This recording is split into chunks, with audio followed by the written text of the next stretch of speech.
Are we ready?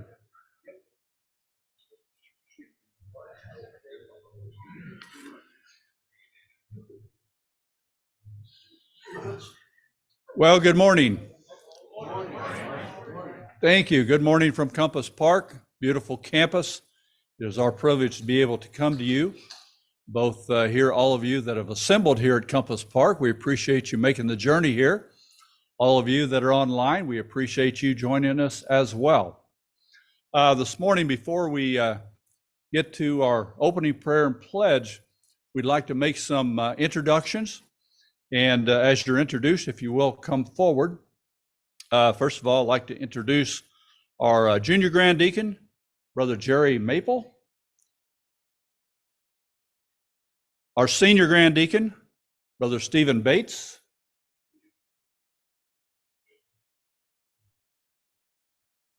And you'll forgive me, I'm using brothers on all of us. Our Grand Treasurer, Brother Kenneth Willis. Our Grand Secretary, Brother Richard Ellman. Our Junior Grand Warden, Brother John Bridegroom. Senior Grand Warden, Brother Randolph Seipel.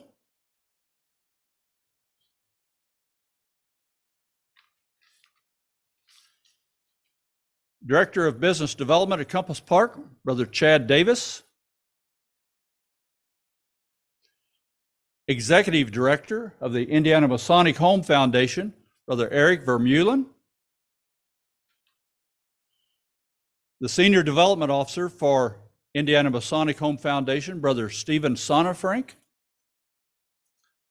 And the Development Officer at Indiana Masonic Home Foundation, Megan Schmidt. If you would, as soon as Megan gets up here, it's okay. If you would, make all of these very welcome.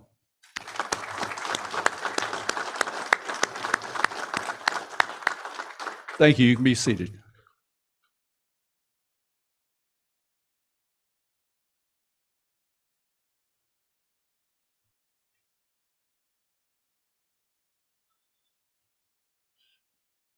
And now, brothers, if you would be upstanding, I'd like to introduce to you the Grand Master of Free and Accepted Masons of the state of Indiana, Gary Brindley.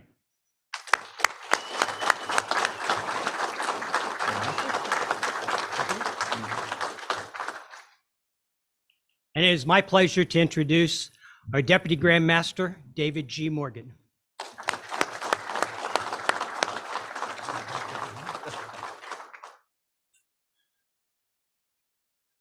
At this time, we would like to have an opening prayer, and I've asked my friend and brother Barry White, if he would come up and offer an opening prayer. Brother Barry.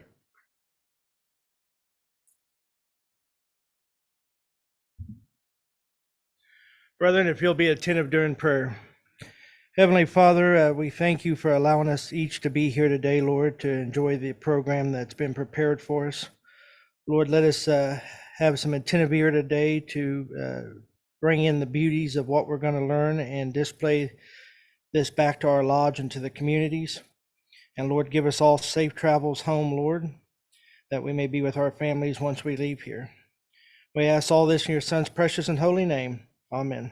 So mote it be. Thank you, Brother Barry. If you'd remain standing at this time, we'd like to offer the Pledge of Allegiance to the flag. I pledge allegiance to the flag of the United States of America and to the republic for which it stands, one nation under God, indivisible, with liberty and justice for all. Thank you. You may be seated.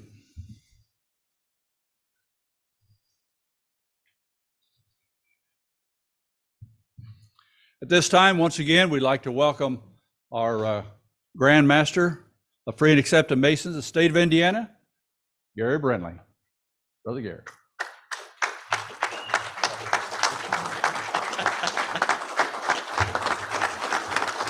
Please be seated.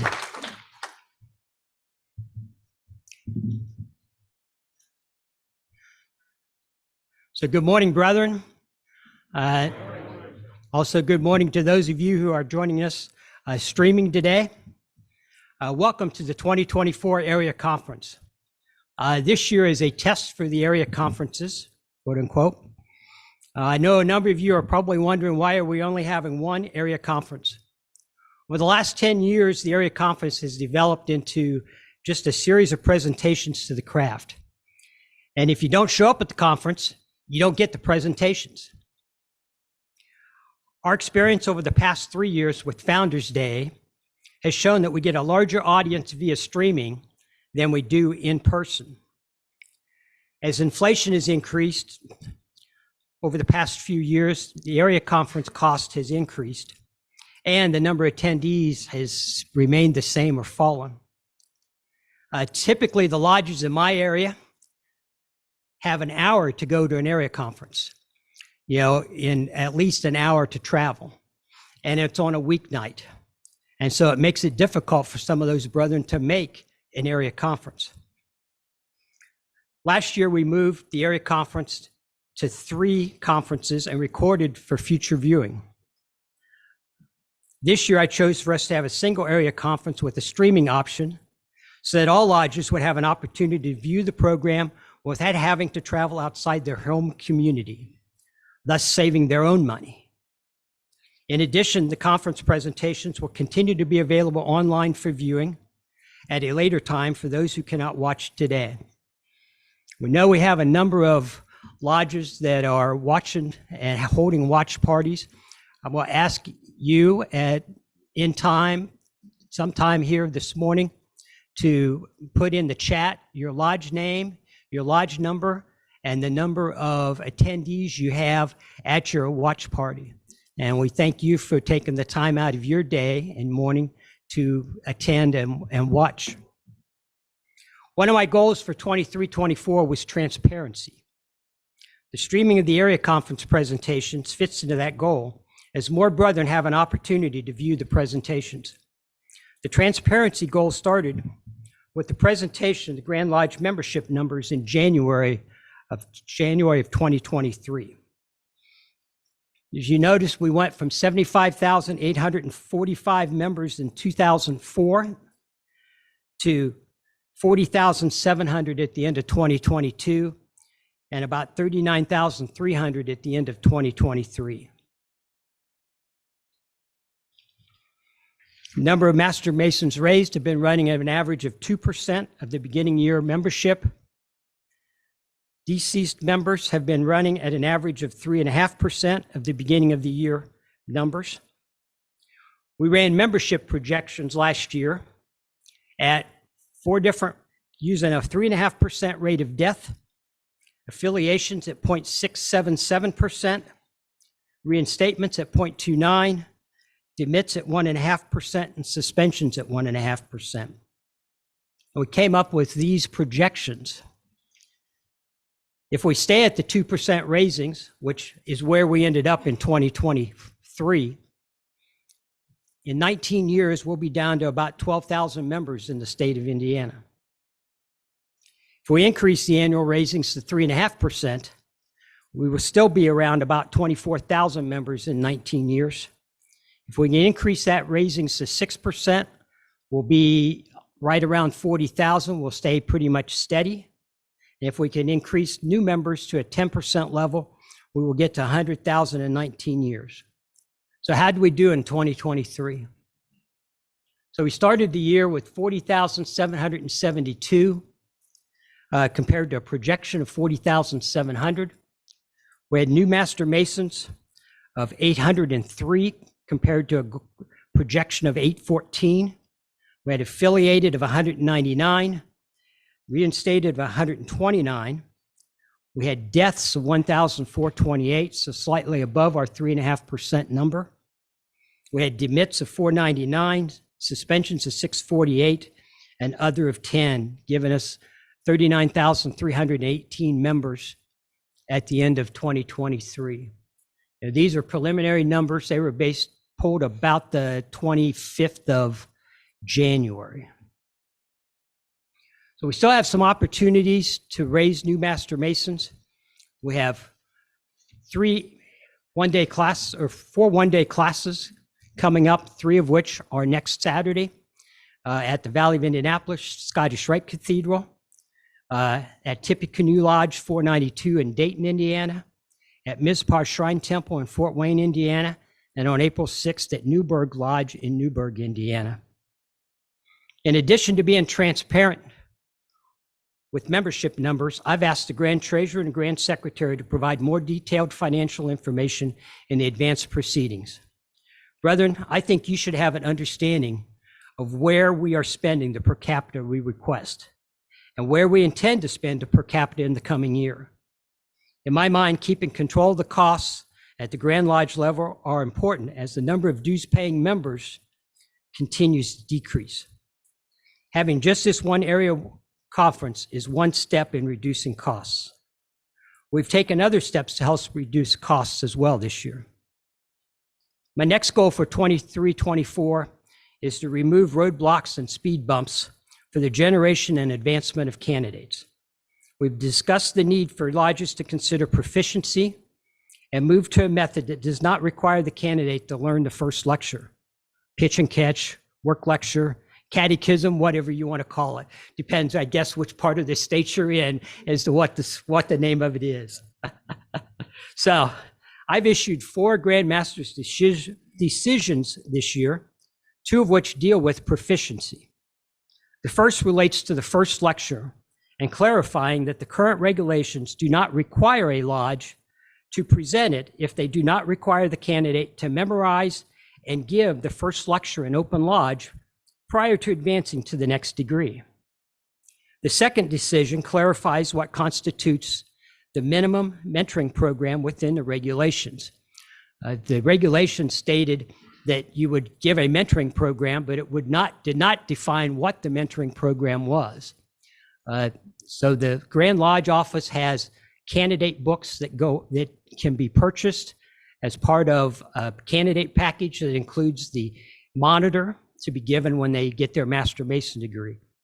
And so we've added that as giving that qualifies for the mentoring program. If your lodge does not give that and you still want to be part of that mentoring program, there are Entered Apprentice, Fellowcraft, and Master Mason mentoring guides on the Grand Lodge portal in the member section of the portal.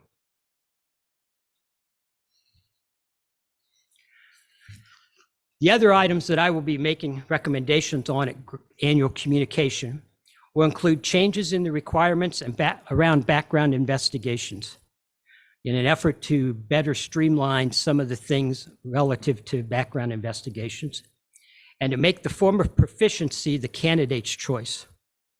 I'll also be making some recommendations regarding minor changes in the ritual and an optional short form opening and closing ceremony.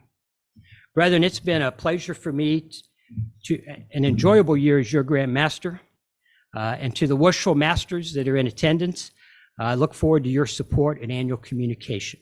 Thank you.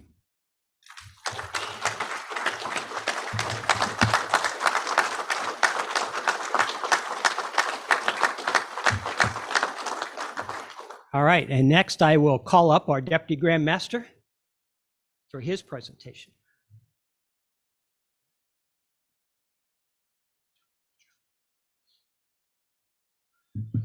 Well, good morning once again.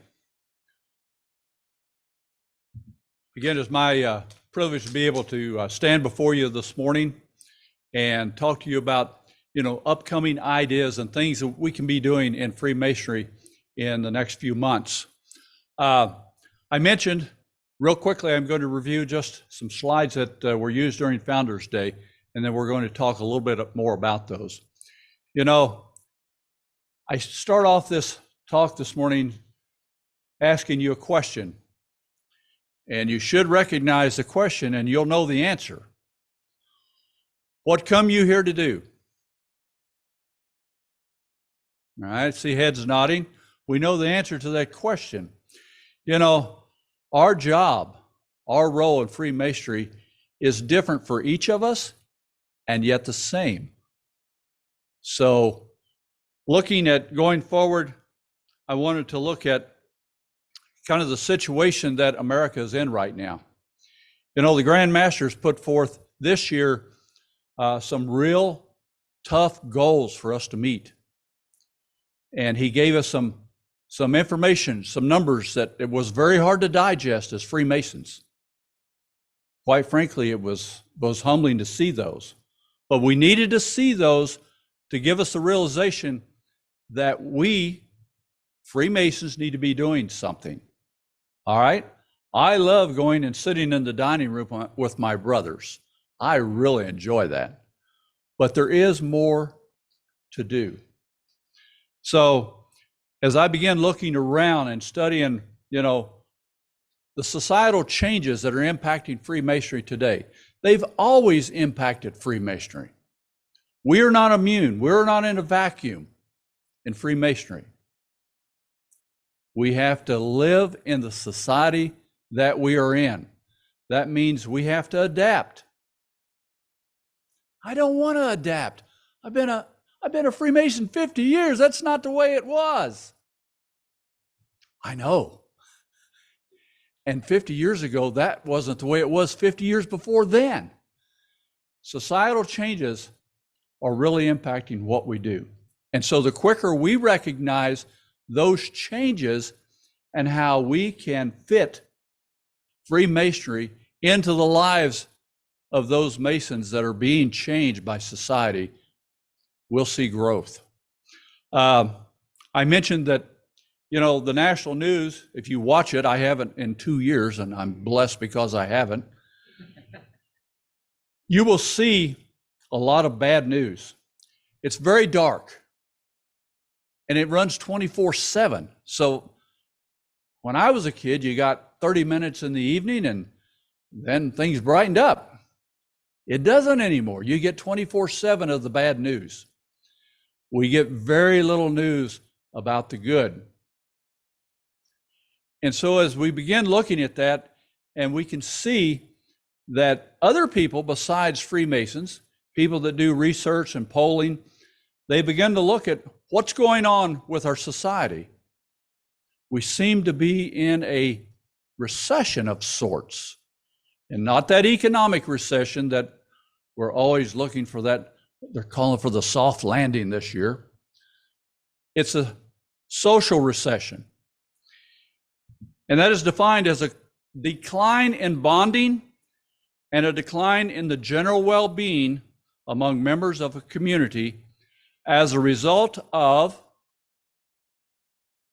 reduced personal interactions. Really? And I mentioned, I think, during Founders Day that there's more than one poll. If you don't believe this poll, please look it up. We are spending more than 7 hours of screen time on our phones. Okay, I didn't believe it. I had to look at my screen time. It wasn't quite that much, but it was a lot. It was humbling to see that number. A decline in bonding. What are we about in Freemasons? Are we not about bonding? The brotherhood? The brother born for adversity? And decline in general well-being. How much are we hearing about mental health right now? The issues associated with mental health. That's an issue of well-being. We as Freemasons, we have tenets that address those types of well-beings. People in society, men of society today, need what Freemasons have. And also a result of reduced personal interactions. This is just one of many research that says 22% have 0 friends and 30% have no best friends at all. Now, when I first read this, I'm thinking, how could that be? But you got to remember, brothers, we in Freemasons, we are in a vacuum. We do have brothers. We do have best friends. But take yourself outside of the fraternity for a moment. outside of the brothers that stand with you anytime you need something. Yes, you may have friends at work. You may have friends at your church. And you have family, right? But to know in society there are people out there that have no friends at all, that's hard to take. In the coming months, we're going to talk a little bit about how we as Freemasons can be the light. We talked about societal changes, the darkness that's out there. How can we provide light to those men that we meet, those men that we work with, and yes, those men at our church?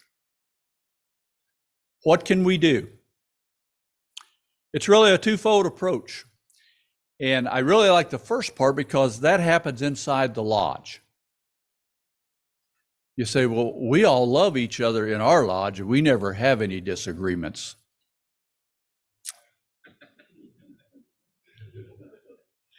Well, I'm married and I love my wife, but we have disagreements. So yes, you will have disagreements in your lodge. But here's what we do as Freemasons. This is our obligation to one another. We don't tear them down. When we speak about a brother, we build them up. That's what Freemasonry does. When we're in lodge, we assist in mentoring those new brothers. I'm looking around this room and I see some gray hair. I see guys that have been members of this fraternity for many years. You say, well, I've done my part. Turn it over to the young fellows. Brother White up here smiling at me. Take that wisdom, that experience that you have. Put a brother's under your arm. Mentor him. You have much to offer. How about young guys coming in? You can show these old-timers a thing or two. All right? They need mentoring, especially with technology. In the lodge, it is our role to love one another, to remember the tenets of our fraternity. They're not just words, brothers. Should be written on your heart.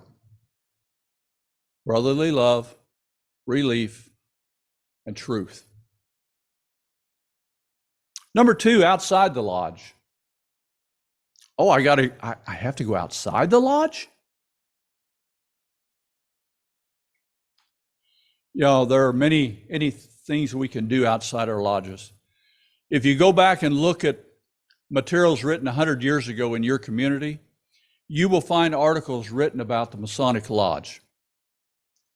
It was a place of community. It was a place that people knew that the men that went there and belonged to that lodge were men of integrity. They were men that got things done in the community.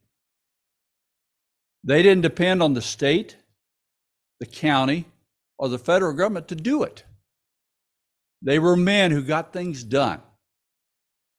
That's what other things we need to be looking at. You say, well, Dave, we have fundraisers. You know, fundraisers are fantastic. To me, that's a win-win. You gain monetary value into your lodge. You get exposure into the community. I highly encourage fundraisers. I think it's fantastic. Getting out into our communities and being the example. And I always say, the billboard of Freemasonry. You are that walking billboard. You know, in our Indiana Monitor, and by the way, it also says Freemason's Guide. Everyone says, grab your monitor. It gives us a lot of good direction of what we're supposed to be doing as Freemasons. It says on page 136, let us begin at the northeast corner. Freemasons, we know what that northeast corner is. But think about it. Not only is the first stone of a building laid there,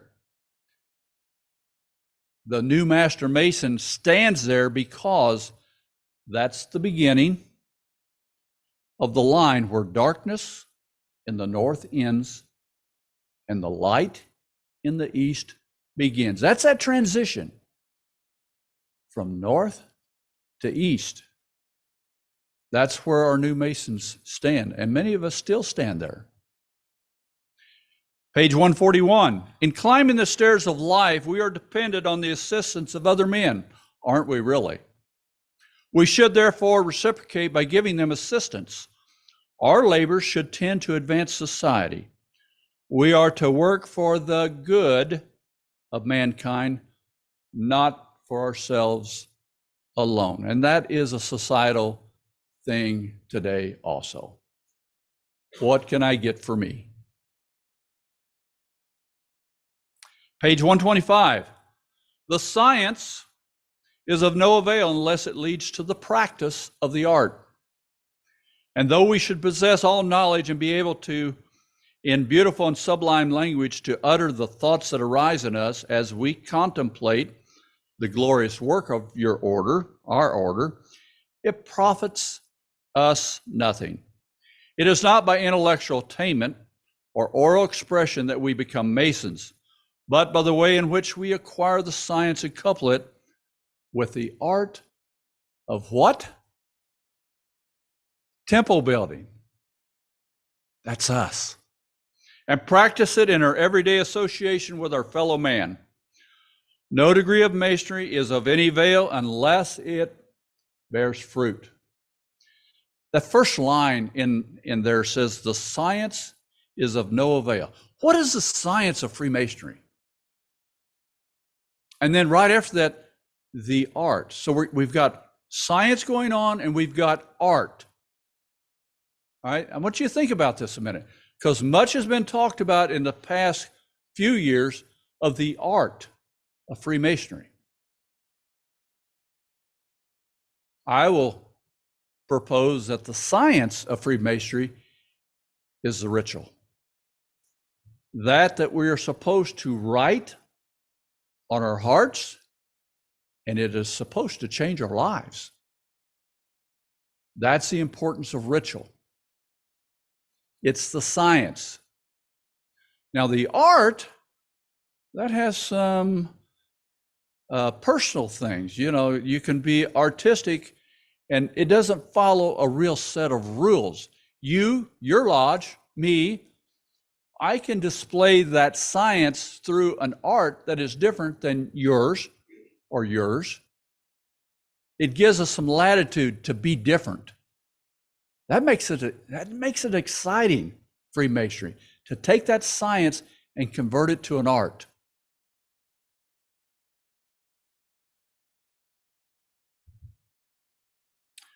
Freemasonry does provide light. And we remember these words. In the beginning, God created the heavens and the earth was without form and void, and darkness was upon the face of the earth. What was on the face of the earth? Darkness was upon the face of the earth. And the Spirit of God moved upon the face of the waters, and God said, let there be light, and there was light. Brothers, God said it, we can't change it. We are the light. So let's think about the science that is on our hearts and go out there, you and I, with the art of Freemasonry. Because if Freemasonry doesn't do it, what will? If not now, when? And if not you and I, who? Thank you, brothers. Appreciate it.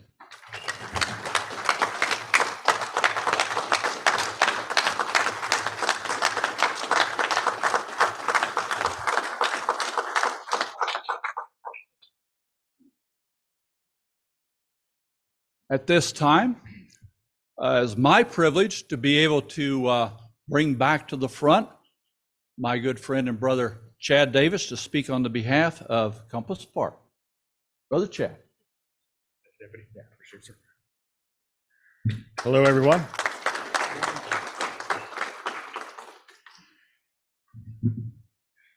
Compass Park, 107 years that we've been here in Franklin, Indiana. I've been here for 9 years personally, and I have to tell you, as far as the living opportunities that we offer here, it's, in my opinion, the best continuing care retirement community in the state of Indiana, if not in a few other states with it as well. So the best way to predict your future is to create it. We had a resident said she lived here as a child, knew that pretty sure when she retired that she would be back, and she did. She's currently lived here for 10 years, has lots of friends, and just has great social time and enjoys everything that Compass Park has done for her throughout her life. So some of the amenities that we offer at Compass Park, we have our aquatic and fitness center. We have 3 certified chefs. We have a pub, a chapel, our lighted walking trails, salon and spa services. We do have a bocce ball court, shelter houses and gazebos, computer lab, library, stocked pond for fishing, garden areas, billiards room, guest rooms, and 24-hour security with 220 cameras. And that's a good feature that we have. And I know when I give tours and stuff, that means a lot to the potential applicants that come in, knowing that we have that kind of security and safety, for their well-being. Our dining services at Compass Park, we have our main dining room in the administration building, and we also have our assisted living dining room, and then we also have a bistro in our skilled nursing and rehab center, and then we also have a bistro here in this building in our community center. Compass Park has a new K4 Connect system, and this helps us keep in contact with our residents, as well as our residents maintaining communication with themselves. It's an app that goes either on your phone or your iPad or your computer. And what it'll do is allows the resident to view the weekly menus, the monthly calendars of all the different events that we have going on for that month. It also has motion sensors that are in all of our independent living areas.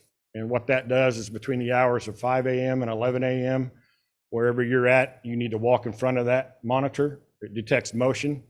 So between the hours of 5 a.m. and 11 a.m., if that has not signaled that there's been motion at your house, then we will call you to make sure you're safe. If you do not answer, then one of our nurses and our security guard will show up at your apartment or your house to make sure that all is well. Veterans Day, we take Veterans Day very seriously down here at Compass Park. Me being a veteran myself, it's an honor to be a part of that event and that program. Our Grand Masters have done a lot for us down here over the years to honor our Veterans Day. We have the new statue out there in front of our Youngs Creek in honor of our veterans. So every November 11th, we put on a nice program for anybody who would like to come down and join us and be a part of that Veterans Day. We offer many, many activities here at Compass Park, and so we listed just a couple of them on here for you. We do season tickets to the Indians baseball game. Our residents have a lot of fun getting together. We provide the transportation to that, so they will ride down to Indianapolis and enjoy the baseball game. We do have bands and cookouts. We have the IRT Theater. We do have visiting authors that come to the campus, so our residents can visit with them and ask them questions. We have the Flower Bar, the Apple Orchard, and then we also do several educational events for the residents on campus as well. Our Aquatic and Fitness Center, it offers the Rock Steady Boxing program for anyone who has a diagnosis of Parkinson's. So that's offered to anyone. You don't have to be a resident only to attend that. You could be, anybody in our communities that have that diagnosis. You're welcome to come down and participate in that. It's a wonderful program. If you know anyone with that diagnosis, that it helps with the tremors and their balance and those kind of things. So we also offer the water aerobics, and then we also offer personal training and much, much more. As you can see on the pictures there, they have the yoga, our exercise room, and then the different swim parties that we offer the residents as well. So what's nearby to Compass Park? There's 3 golf courses Within 2 miles, Franklin College, the downtown Franklin. We also have the Horseshoe, Indianapolis Casino, and the horse track. And then downtown Indianapolis, of course, we have our Indianapolis Colts, the Indiana Pacers, our hockey team, the minor league baseball. You have the Canal Walk, the Indianapolis Zoo, the Indy 500, the Scottish Rite Cathedral, our Grand Lodge, and we're also close to Cincinnati, Louisville, and St. Louis. Compass Park Home Health Services. Our services are not only offered to our residents here on campus, either in the houses or even in our assisted living as well, but we also service 15 counties, the surrounding counties around us, and they do a remarkable job, and it's something that we want to continue to grow into other areas, even north and southern Indiana, to provide for our brothers. So the services they offer is comprehensive nursing assessments, medication management, bathing, grooming needs, light housekeeping, meal preparation, and the skilled nursing and therapy services. Our maintenance-free living, we have our independent living, we have our cottages, we have our duplexes, we have our garden homes, we have our inside apartments, we have our Youngs Creek Premier apartments, we also have our assisted living apartments, and then we also have the skilled nursing and rehab with short-term care, long-term care, and memory care as well. So our South Village, that's made up of duplexes, 2-bedroom cottages, and 3-bedroom cottages. And you can see the approximate size of the homes that are out there in South Village. They all do have the 2-car attached garage on those as well. Our residents say it best. Compass Park is a special community. The facilities are great. The restaurant is terrific and the atmosphere is warm and inviting. Most importantly, everyone, residents and staff alike, consider themselves part of a family. We are lucky to call ourselves part of the Compass Park family. There's no place we would rather live. And that is said by Jeff and Margie Zering. And Jeff, past Grand Master, a former board of director member for Compass Park, and he is currently the president of the Indiana Masonic Home Foundation. And so we thank him very much for honoring us with him and his wife to live here on our campus. Our Youngs Creek Apartments is for our elegant 55 and older community. So we have the 1-bedrooms, 2-bedrooms, large 2-bedrooms, and 3-bedrooms. Very nice facility, very spacious. And each of these apartments have their own balcony on them as well. So that makes it very nice and private for the residents that move in there. They have a nice place to go. And you have one side that faces the east to our fountain, and then the west, which is Youngs Creek. So they got different options and different areas up on top to view there as well. This is just some photos of what the inside of these apartments would look like. So some of them have the California closets in them. You can see how some of them have the amenities with the fireplace and the TV mounted over the fireplace. Standard in all these apartments is that 11-foot long island in the kitchen. Then we have the double vanities in the bathrooms, the dining area, and then an example of one of the bedrooms in our Youngs Creek apartments. So all inclusive for the Youngs Creek apartments, you have your apartment maintenance, all your utilities, your electric, gas, and water, your appliances, your refrigerator, stove, microwave, dishwasher, washer and dryer, that is all supplied by Compass Park. Your basic cable, internet, and phone is also included in your monthly fee. And then we have bi-weekly housekeeping. We do offer the emergency call system, 24-hour security, optional food delivery. They have access to the fitness center and lap pool. They also get 1 meal a day per person. And then they also have their community room with a coffee bar and then the rooftop patio for them to enjoy as well. A couple of our residents stated their warning: do not procrastinate. If you think there is the slightest possibility your future might include a retirement community, then you owe it to yourself to check out the Youngs Creek Apartments at Compass Park. This is a carefree, independent living at its best. The well-maintained grounds coupled with newly constructed 1-, 2-, and 3-bedroom apartments makes Youngs Creek the perfect place to start remembering how to really enjoy living. You won't be sorry you made the move. You'll only wonder why you didn't make the move sooner. And that's by Bill and Susie, who are current residents in the Youngs Creek. And as you can see on the bottom of the slide there, phase 2 is coming soon. So we're proud to say that right now we're looking at approximately 39 new Youngs Creek apartment units being built right next to phase one.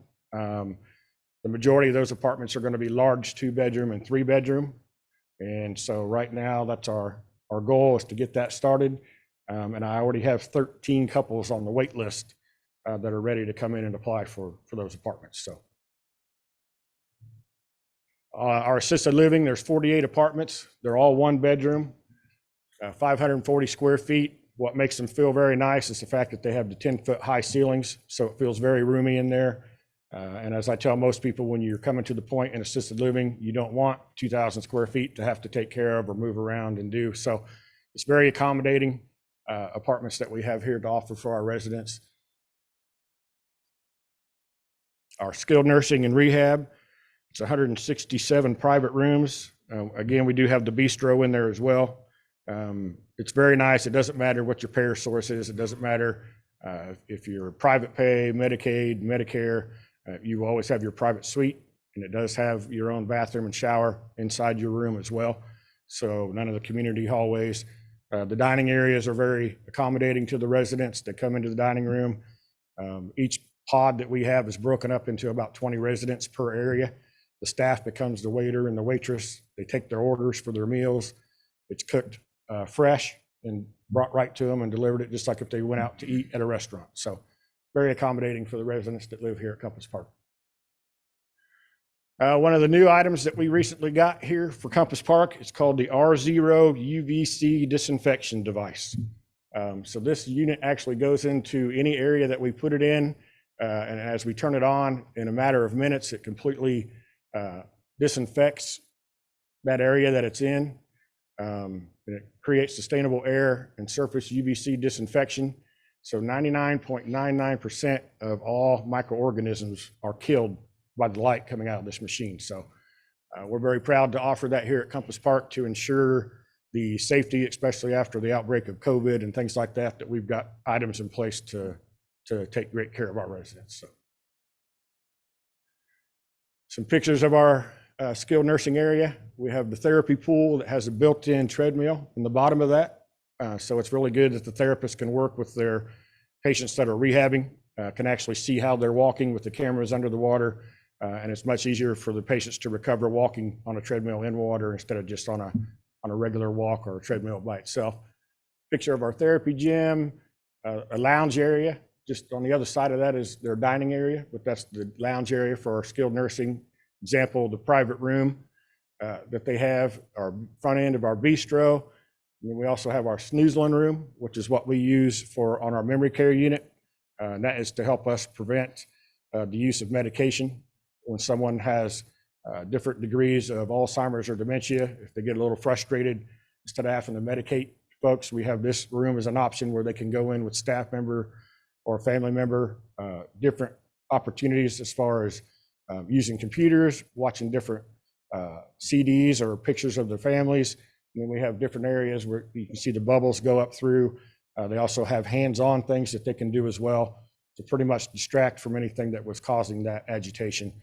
And then they start to feel much better and kind of don't realize what they were agitated about to begin with. And we can do that without medicating them. So something new we also have is a new table that we have for the memory care unit as well. And the residents, it's an interaction table. One of the popular choices that they do right now is it's a bubble popping. So on the screen of the table, the bubbles come up and the residents can actually take their finger and it'll make the pop noise when they do that. So it's just all about they're having fun and they'll sit there sometimes 2 or 3 hours and play that. So it's very, very nice to see for our residents and the joy that they get by using those. As U.S. News and World Report states, the best nursing homes, so our long-term care was 2022 and 2023. Our home health is CHAP accredited, which is a community health accreditation partner. I'm proud to say we recently just got our new accreditation again. It's good for 3 years. So it's a grueling process to go through. Not a lot of folks can get that accreditation, and I'm proud to say our home health did it again. And so we are CHAP accredited for the next 3 years as well. SHP Best Home Health Patient Satisfaction winner in 2022. So this is a national event. And so you have to be in the top 5%, and this is voted on by the patients that you take care of in home health. So that was quite the honor for us to receive that award as well, to be in the top 5% of the nation. CMS, which is the Centers for Medicare and Medicaid Services, Compass Park is a 5-star facility as ranked by those who manage the Medicare and Medicaid. So that's a top honor for us to have, to know that we have 5 stars when we're taking care of our residents here on campus. The top 10% in Indiana skilled nursing facilities, our skilled nursing is named the top 10% for the last 6 consecutive years in a row. So we're very proud of that honor as well, to have that recognition for the care that we provide for our residents. Our Newsweek had us as one of the best nursing homes in 2020, again in 2022, and again in 2023, and that's all for the state of Indiana. So Compass Park, the Indiana Masonic home, where you remember how to enjoy life. And we thank you very much for allowing us to do this presentation with you today, all of you in attendance here and also that are live streaming. I hope this means a lot to you. And if anybody that needs a personal lodge presentation, you have my email, my phone number. We can set that up, and we can even do it jointly with the Indiana Masonic Home Foundation as well. So thank you, everyone.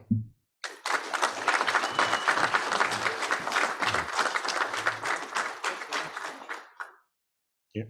And at this time, I'd like to invite the Executive Director for the Indiana Masonic Home Foundation, Eric Vermeulen.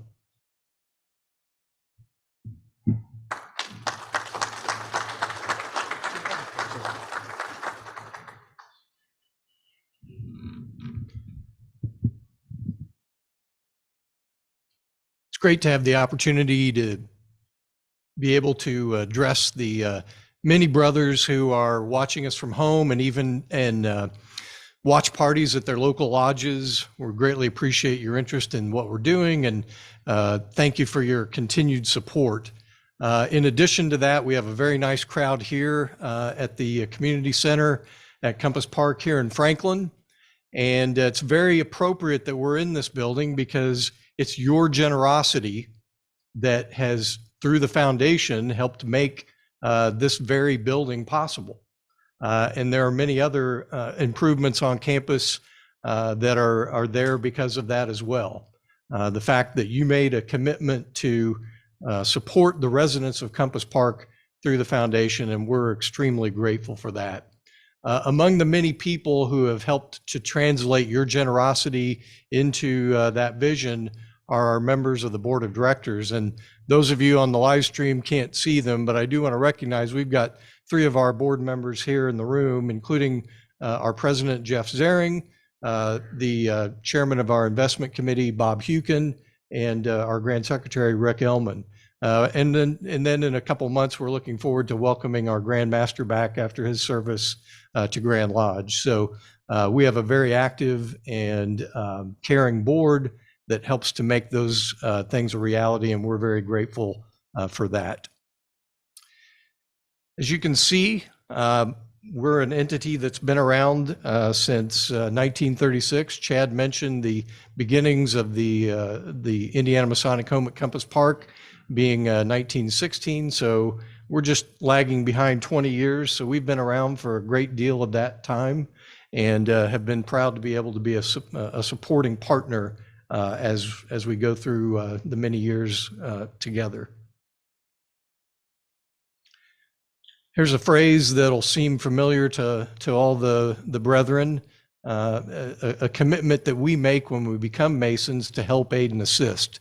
There are many ways to do that as a Mason, many great Masonic charities and charities in general, but we feel like this is an especially appropriate one because it touches all of us, and we all know folks who have either come to stay here or those who have helped support that cause. You can see our mission, and those words at the bottom underlie the motivation for everything that we do. And those are our Masonic tenets of brotherly love, relief, and truth.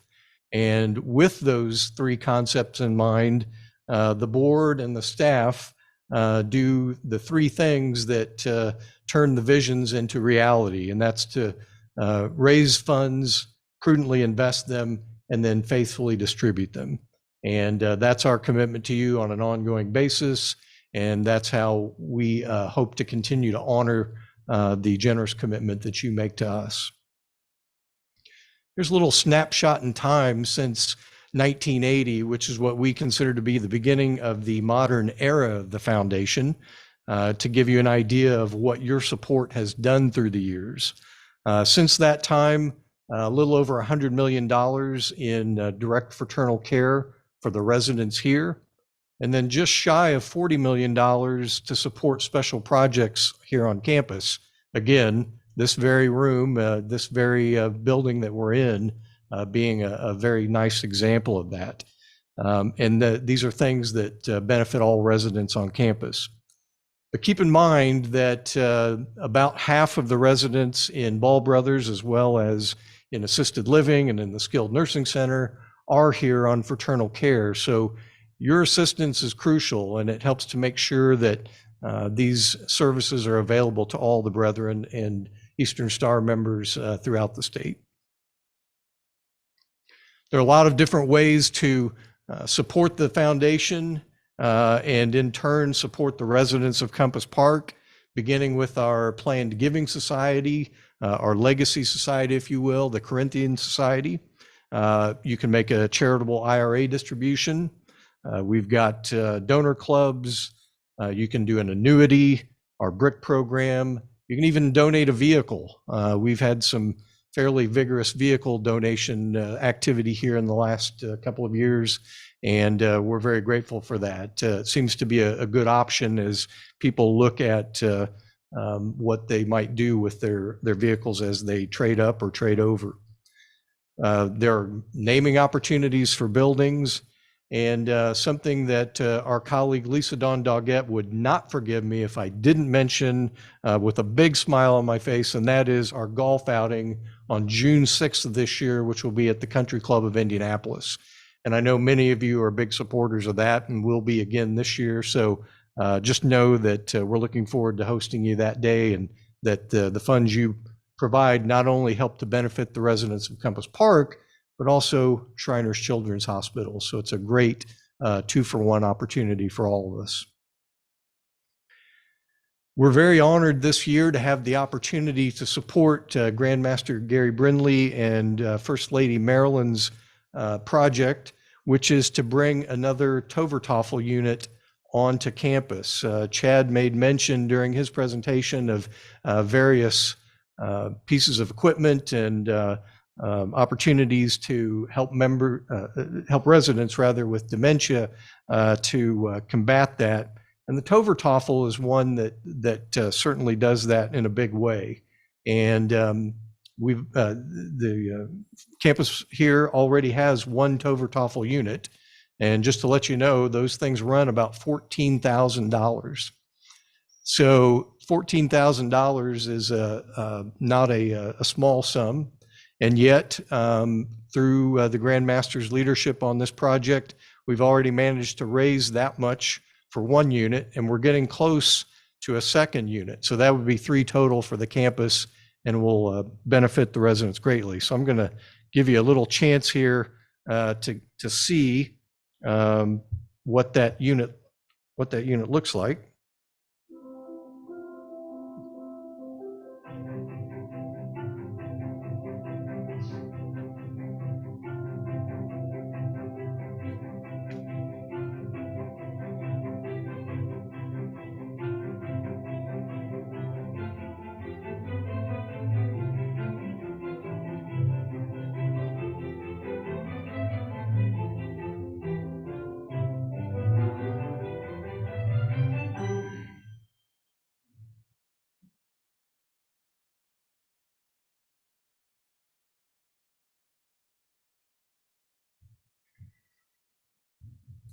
So why should you support the Masonic Home Foundation and in turn the residents of Compass Park? Well, you know, my friend Bob Bronlund and I from Monroe 22 were talking before the event this morning, and we were talking about various commitments we make in our everyday lives where we say, you know, I kind of came to regret that. and we were chuckling about the phrase, it seemed like a good idea at the time. And we've all been there. What we're here to say is that when you make a commitment to the residents of Compass Park, or when you extend your commitment beyond what it already is, it's a commitment that you won't come back to regret. It's one that you will always say, I'm glad I made that commitment. It's not one where you're going to say, that seemed like a good idea at the time. It will always seem like a good idea. So if you've got opportunities to donate in any of the ways we talked about, please do so. You can even do so online, and there are many different ways to get involved. More than anything, we can't say it enough, but thank you for the support that you provide to make all the great things that Chad talked about come true, to help enact a vision that makes Compass Park the retirement community of choice for Indiana Masons, Eastern Star members, and their families. So thank you for all that you continue to do to make that effort successful. We just can't say thank you enough. So one more time, thanks.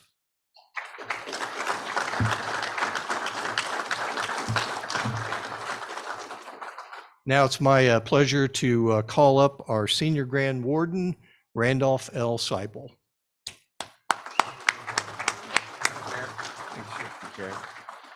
Well, good morning, my brothers. It's great to be here. I will be talking about lodge open houses. It's exciting to be here at the Indiana Masonic home at Compass Park, a home. And how do you feel when you're invited into a stranger's home and you're feel welcomed and you feel good when you leave, that someone's taken the time to invite you to a meal, that they've talked to you and they've got to know you? It feels good.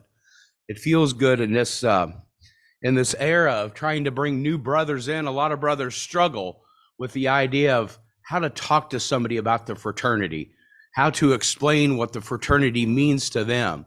And we all have someone within our circle of friends, maybe a nephew, a cousin, a son, even our father, the guy that cuts our hair at the barber shop, a guy down at work, that we would love to get into this fraternity, but a lot of us struggle with how to cross that bridge without, we always have the controversy of, can I ask? Do I ask? Can I recruit? How do we do that? Well, a great way to accomplish that is by having a lodge open house.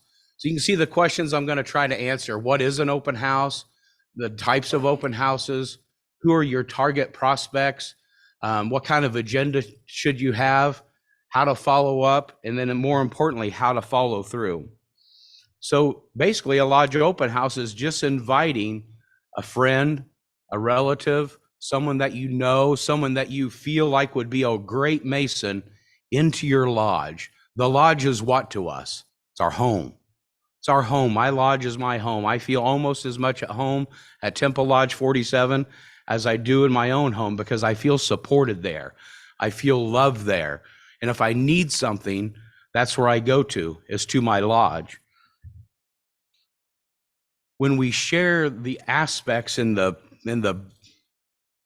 beauty of our tenets, brotherly love, relief, and truth in our home setting, that message is better received. When you bring a prospective member into your lodge and you sit down and have a meal with them, like Brother Dave talked about, we've lost that social aspect. Myself and a lot of us out here came from the TV dinner generation. We got our TV dinner out of the oven. We sat in front of the TV and we watched Yogi Bear and Scooby-Doo in the afternoon. And we lost that conversation of that dinner time around the family table where we can exchange information. How was your day? It was great or it was bad. How are you doing? That's the best part of lodge, is that fraternal part of that meal. I hear your wife's not doing well. How's she doing? Is there anything I can do for you? You got a job promotion. That's great. When prospective members come into this fraternity and they see that bond of brotherly love, that's sometimes hard to express, and they see that interaction with the lodge and the friendly jokes passed back and forth, they want to be a part of that. And it's an easy way to express that beautiful part of this fraternity that we have, because Masons are meant to gather together. We're meant to be together. All of us gathered together in this room, meeting new brothers, seeing brothers we haven't seen for a couple months, And all of you that are live streaming online, meeting in your lodges, we are meant to be together. And when we show that out in this fraternity, it's a light. My own lodge, when we have open houses, we've never failed to get at least one petition. Cloverdale Lodge, a lodge just south of my lodge, hadn't been very active in membership for a couple years. They put out on Facebook an open house where they just invited, if you're a man age 18 or older and you're interested in learning more about the fraternity, come to Cloverdale Lodge and have a meal. They had 15 or 20 prospective interested men show up. They signed 6 petitions. They're scheduling an entered apprentice degree every couple weeks. They're getting busy just by simply opening up the door and welcoming people into the lodge. It's a wonderful thing. So a public open house is just that. Get on Facebook and get online, social media and the newspaper, put posters up around your town and say, hey, we're opening up the lodge for men age 18 and older. Come on down, have some dinner with us, learn about Freemasonry, meet a few members in your community. You don't know who's going to show up, and that's a good thing. Now, my lodge uses a targeted open house kind of approach. We will say, give us 3 names of men that you know in your circle that you think are interested in the fraternity or you think would be good Masons. Let's contact them. Let's invite them to lodge, have a dinner before the stated meeting, give them a tour of the lodge, and just get to know them. Then we're bringing in a known commodity into the building. Sometimes that's a little bit easier, but we all have those people within our circle that would be great members of this fraternity. You can have special open houses for special interest type of people, police officers, firemen, military personnel. We've all got a Legion or a VFW in town. Invite them over for a dinner just to thank them. And then if they're interested, talk about the fraternity, tell them what we're about. I bet anyone you bring in that lodge has somebody that is a member of the fraternity or was a member of fraternity or a member of that lodge.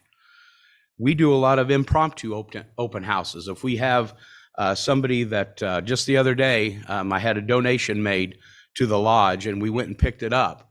And the guy says, well, I've been kind of interested about joining lodge. Come to our next stated meeting. We have dinner at 6:30. Sit down and eat with us. We'll be glad to talk to you. Doesn't have to be anything necessarily planned out. We have a stated meeting every month. What a great opportunity to invite a couple guys to the stated meeting and learn about the fraternity, and more importantly, meet and socialize with brothers that they may already know that are in the fraternity. Again, where do you target these men? Where do we find them? They're right here. They're right within our circle. If someone expresses an interest in this fraternity, grab a hold of it. Don't say, I'll get back to you. Whip out your phone, get their contact information, give them a business card, make contact with them, and follow up. If they don't make it to the first event, say, hey, sorry you couldn't make it. If you're free next month, why don't you try to come? Don't just leave them hanging on the vine. We have sons, we have grandsons, we have nephews and cousins, members of our family. Express to the importance of them the legacy of this great fraternity. Bring them in, pull out the old minute book, show them Grandpa's Masonic record, show them on the wall, the past masters who might have been relatives of theirs. It's endless the amount of history, as Barry knows, the amount of history that's within our lodges. When you do have an open house, I shouldn't have to say this, but it's important to be friendly. It is. You got to be friendly. How many times have you gone to lodge seriously and you went to a new lodge, you went to visit a lodge, and you're the guy sitting in the corner going, anybody going to talk to me? Who's that guy over there in the corner? I don't know him. Hope he's not from Grand Lodge. But it's important. Your senior deacon's specific job is to welcome and accommodate visiting brethren. Have somebody at the door. Hey, my name's Randy. It's great to see you. Thanks for coming. What do you do? Oh, well, I work in the farm supply business. Let me introduce you to my buddy, Kerry. He's a farmer. He'd be a great guy for you to sit and talk with. Take advantage of those opportunities. Be interested in them. make sure you have a good meal. We all know that I love a good meal, especially if there's green beans. Make sure you have a good meal and good conversation, because that's social. That gets the conversation going. Give a tour of the lodge. Take them around. Show them different things. Show them the rough ashlar and the perfect ashlar. Show them the working tools. Let them sit where the master sits. Let them see the scope of your lodge and what the different chairs are and who's supposed to sit there. Make sure the lodge is clean and neat. Nobody wants to invite somebody in their home when it's a mess. And we know it's our home, and sometimes you ignore the fact that, oh, it doesn't look like we've dusted the showcase off in about 3 years. Clean the bathrooms. You know, it's ours. Sometimes, you know, we let things go, but make a good impression. Anything that's in your monitor, your Freemason's guide, you can pretty well discuss. Tell them about the tenets of brotherly love, relief, and truth. In your own words, tell them what this fraternity means to you. Discuss the fraternity. Be prepared to answer some questions. Know your material in advance. Have something in your head that you can talk about, that you're familiar with, that you're comfortable with. Anticipate common questions. How much does it cost? How much time is it going to take? When do you meet? What's it all about? You know, rehearse your responses. That's my timer, so because I always talk too long. Stay calm, active, listen to them. More importantly, make eye contact. Let them know you're interested in them. Educate them on the petition process, what it is going to cost. Talk to them about the traditional way to join the fraternity. Take your 3 degrees separately. Talk to them about upcoming one-day classes. A lot of guys are going to be interested in that. The most important thing you can do is follow up. You bring a guy into your lodge, give him a couple days, send him a text, send him an email, better yet, pick up the phone. Hey, we really appreciate you coming. We really appreciate it. If you have any other questions, if you need a petition, feel free to come back. Whatever we can do for you, let us know. And you know, not every one of these men is going to join. But what did we leave them with? We leave them with meeting 15 or 20 guys in the community that are good men, that care, that took the time out of their busy schedule to talk to them and invite them into our home. It's so important. You will find great success in doing open houses. Pretty well went over that. Deputy Grand Master and I have been discussing that. In October of his year is going to be open house month. That doesn't mean that's the only time you can have an open house, but we're going to push every lodge to have some form of an open house, whether it's on a special Saturday, whether it's before your stated meeting. But let's start bringing good men that we know into this fraternity and make them our brothers. Bring them into your home, welcome them, and talk about this great fraternity. Brothers, I greatly appreciate the opportunity. Thank you very much.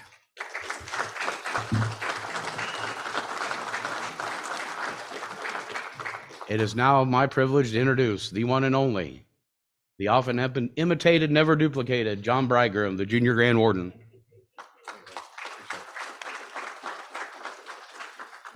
All right. Good afternoon, brethren. Thank you for being here. Appreciate it. And thank you to those who are playing our home game on Zoom. Appreciate you guys being here too. I want to talk to you today about preliminary instructions. How many of you guys your lodges practice preliminary instructions? Well, that's a good amount. I see one guy on Zoom didn't raise his hand, so we'll talk to you later. But doing the preliminary instruction is very, very important. One, because it is required by the Blue Book of Masonic Law. So it does say in the Blue Book that the preliminary instruction must be delivered prior to the entered apprentice degree. But that's really not the most important reason why you should do it. The most important reason is because this is really one of our earliest opportunities to welcome a man into this fraternity and set him upon what we believe is going to be a life-changing, lifelong journey. I used to deliver the preliminary instructions for my lodge for several years, and I found it really rewarding. And one thing that I will maybe ask of you or implore you to do is, even though the Blue Book says that it needs to be delivered prior to the entered apprentice degree, I encourage you to not do it on the night of the entered apprentice degree. You should schedule that preliminary instruction about a week before if you can manage it, but at the very least, a day before or on a different day from when that degree is going to happen. And one of the biggest reasons for that is this is an opportunity for you and the candidate to get to know one another, for him to really have an opportunity to open up and see what he's becoming a part of. Prior to the preliminary instruction, your interaction with him has been one of somewhat scrutiny. You've been looking at him and saying, is he viable to be a member of this fraternity? We're looking at you to see if you're worthy to become a member of this. Well, now he's been elected. And so this is an opportunity to bring him into the lodge and get to know him a little bit better. The preliminary instruction booklet does a great job of explaining in a sort of general broad overview a little bit about our history, why we do the things we do, what we actually do in the lodge. And you got to remember that he might not know much about Freemasonry. He might be a bit in the dark as to what we actually do. And so that preliminary instruction is an important part of preparing him to become a member. But today, these days, it's often the other side of the spectrum. The younger guys coming in have spent a lot of time online, Googling Freemasonry, probably going on TikTok or Reddit and trying to discover everything they can about the fraternity before they commit to it. But what we often find is a lot of what they end up coming to the table with, what they know, is wrong. And so this is an opportunity for us to correct those misconceptions as well before they come into the fraternity. But a big part of it is just trying to make them feel more at home. It's difficult maybe for us to remember how scary it is to join Freemasonry, how intimidating that call you when you get that you actually have been elected to membership, and you think to yourself, oh my gosh, what have I actually gotten myself into, right? I can go back and remember how, even though I was ready to do it because I knew people in the fraternity, how intimidating that first step was. And so it's our job to bring him in now and start making him feel at home, make him feel like he is now a part of what he's going to start to go through. And this is where we begin to build trust with this candidate, where we begin to build trust with him so that when you say to him, follow your guide and fear no danger, he believes you. And this, what we're really trying to do now is we're preparing him to be a brother. So again, before we were asking, is this guy good enough to be a member? Now we're his advocate. Now we're preparing him to be a brother and letting him know that he's a part of this now and we're here for him. And even though the preliminary instruction booklet does a good job of giving a bit of a general overview of what we do, this is our opportunity to explain to him what we actually do. You know, not just what's in the book and what our history says, but what do we do in this lodge? Because every new man that we bring into this fraternity is the foundation of the future of Freemasonry. And so we want to make sure that foundation is as strong and as educated as we can before we set them on the path. Now, any of you who have done any traveling are aware that every lodge has its own culture. You know, one lodge is different from the next. And although he's joining Freemasonry, he's not initially joining all of Freemasonry. He's joining your lodge. And so it's really important for you to share with him what the culture of your lodge is. These are the things we do. These are why we do it. You know, these are the brethren who do it. You're going to get to know them and you're going to get to be a part of this. And all of this is really about managing expectations. It's an opportunity for you to let this candidate know up front, these are the things that we expect of you when you become a member. But it's also important for us to ask him, what does he expect from us as a lodge? And if he's way off base, we can kind of guide him back towards the center. But it is important for us to know what he is expecting from us, because the closer that we can make the experience that he has to the expectations that he has, the more he's going to bond to this fraternity and the longer he's going to remain a member. The preliminary instruction, giving the preliminary instruction aside from the day he's getting his degree, is an opportunity to impress upon him that Freemasonry is a lifestyle. It's not just a club that you're joining. It's something that if you join it properly, what Freemasonry has to offer is going to inform and change your lifestyle going forward, all the way through your life. And it's an opportunity for you to let him know that you are here to answer any questions that he might have. I like to say include the whole family. So he might not know what questions that he has. He's come to this preliminary instructions expecting to be told stuff. Maybe he's not prepared to have thought about the questions he may have, which is another reason why you should do this, a week prior if you can. And I give him the booklet. After you go through that booklet and you explain as much as you can to him, give him the booklet, tell him to take it home. Tell him to read it with his wife. Let his wife read it. Let them develop what questions they may have and tell him, here's my phone number. Any questions you've got, I will answer them for you, or I will find an answer for you.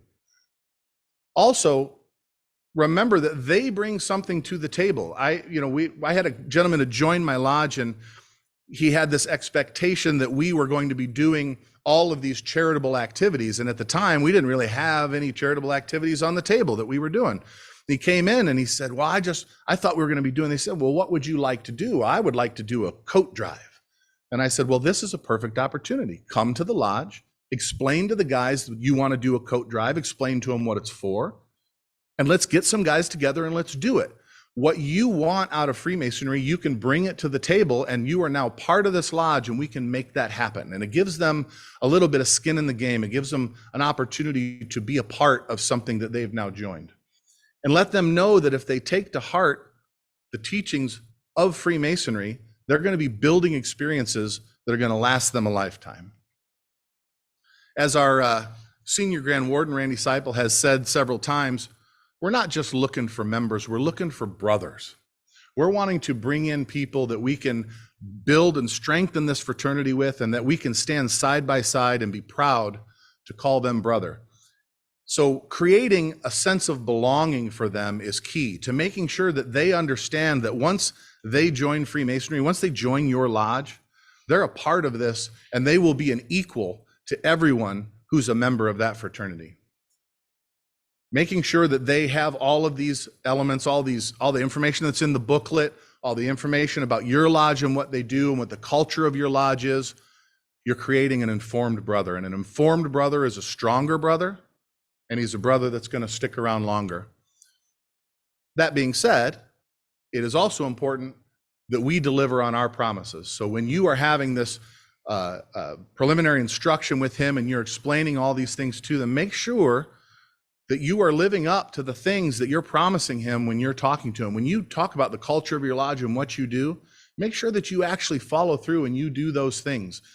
Because whether we like it or not, we are the ones who provide the experience that they receive. So if they come in and they have a good experience or a bad experience, we provided that. So we're responsible for that. So when we set a guy off on what we consider to be a lifelong journey, and every journey begins with the first step, let's make sure that he steps off on the right foot. Thank you, brothers.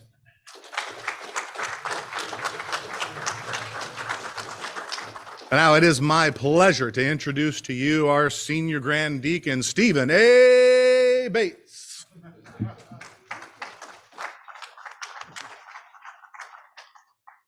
Thank you, John. My topic today is going to be talk further about lodge liaisons.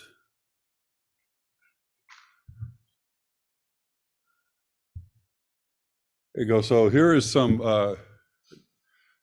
Grandmaster Brindley said we want to be more apparent and share some data. But here is the data of the visits of 2023 to 2024 to date. And you can see these are by districts. District 1, 14 visits. District 2, 11. 3, 8. 4, 43. District 5 has had 0 visits this year. District 6, 2. District 7, 6. District 8, 8. 9, 10, and 10, 9. So a total of 111 visits that we've had this year. And this year we've combined the liaisons, as Mike Pettigrew talked about at Founders Day. We've combined the role. So they're not only doing education but membership as well as helping on ritual. And if you don't know who your lodge liaison is, if you open up the portal, the lodge liaison contact is listed there, that you can contact them for a visit. But we feel this is going to be an important role going forward. And if you look at last year, here is comparing visits from 2023 or 2 to 2023. So you can see it's a dramatic decrease in visits this year. Is that caused by two reasons? There's one of them that we're just not getting people out and visiting like last year, or is it not putting the data into the portal? This is something I'm going to start working on further with Grand Lecturer Denny Davis. We discussed this this past couple of weeks about maybe we don't have the right people.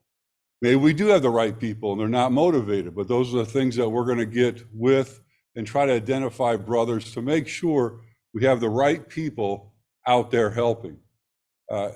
Again, they can really provide a wonderful experience and help. Out there, I know of a couple brothers in District 4, for example. I mean, they help on ritual, they give friendly advice. So it's a really benefit to do this. And also, it's really important if we're putting these visits in that the liaisons put correct data in there and it's accurate. Because if a lodge happens to be in a little bit of trouble, that should be reflected in the report, and it's a red flag that we could come out and help.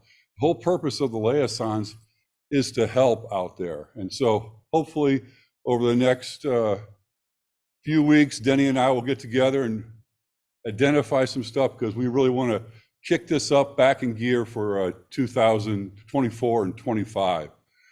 I do have a little bit of extra time. My beeper did not go off, and so I wonder if Randy Seipel needs any more time. But anyway, with that, I thank you all for your attention today.